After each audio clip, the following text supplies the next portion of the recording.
आज हम आपको दो नई कहानियाँ सुनाने जा रहे हैं जिसका नाम है पुरानी आदतें। पति की मोजा न बदलने की आदत परेशान पत्नी ने आज एक जोड़ी नए और महंगे मोजे लाकर पति को डांटते हुए बोली, अजी सुनते हो, आज हम दोनों नए साल की पार्टी में के लिए मेरे मायके जा रहे हैं। तुम अपना ये पुराना मोजा फेंक देना। खबरदार जो इस गंदे मोजे को फिर से पहना तो तुम्हारे इस गंदे मोजे के कारण पूरा घर बदबू से भरा रहता है। ना जाने तुम्हारे दोस्त कैसे सहते हैं तुम्हें। शाम को सभी तैयार होकर खुशबूदार इत्र और सेंट लगाकर अपने सूट मूट पहनकर पार्टी में थे। तभी कुछ लोग खुसर फुसर करके कहने लगे, ये गंदे मोजे की बदबू किसके पास से आ रही है। सभी पत्नी ने पति से कहा, तुम्हें कहा था गंदे मोजे नहीं पहन कर आना।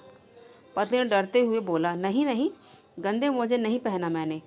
फिर बदबू कहाँ से आ रही है, दिखाना ज़रा, तुमने नए मोजे पहने हैं कि नहीं। पति कांपते हुए बोला, हाँ देखो मैंने नए मोजे पहने हैं।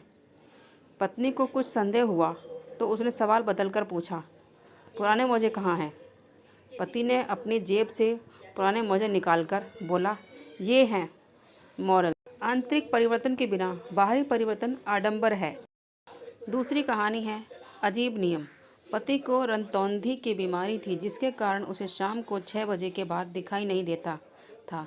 एक दिन उन्हें किसी पार्टी में जाना था। पत्नी के एक आइडिया लगाया और बोली, देखो तुम्हें तो वहाँ दिखाई नहीं देगा, एक काम करना, जब मैं तुम्हें एक कोहनी धीरे से मारूंगी तो तुम खाना खाना शुरू कर देना, और जब मैं 2 बार कोहनी मारूंगी तो इसका मतलब होगा खाना जल्दी खा लो, अब घर चलना है। दोनों ने इसी विचार पर शाम को पार्टी में गए। वहाँ खाना खाने से पहले प्रार्थना हो रही थी। दोनों भोजन की लंबी मेज में बैठे जहाँ बहुत से और भी लोग बैठे हुए थे। गलती से बैठे समय पत्नी की कोहनी पति को लग गई और पति ने तुरंत खाना शुरू कर दिया। सभी ने देखा और उनकी ओर बड़ी ही बुरी नज़रों से घूरने लगे। तभी पत्नी ने अपने पति को रोकने के लिए ज़ोर से 2 कोहनी मारी। अब क्या था, अपने आइडिया के अनुसार पति ने सभी के सामने जल्दी जल्दी खाना शुरू कर दिया। पत्नी को बड़ी ही शर्मिंदगी होने लगी। उसने अपने पति को 10-12 कोहनी मार दी।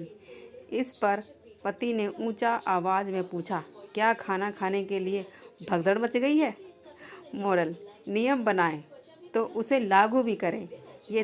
ये 2 मज़ेदार कहानियाँ आपको कैसी लगी हमें ज़रूर बताएं। कमेंट करें, शेयर करें और सब्सक्राइब करें।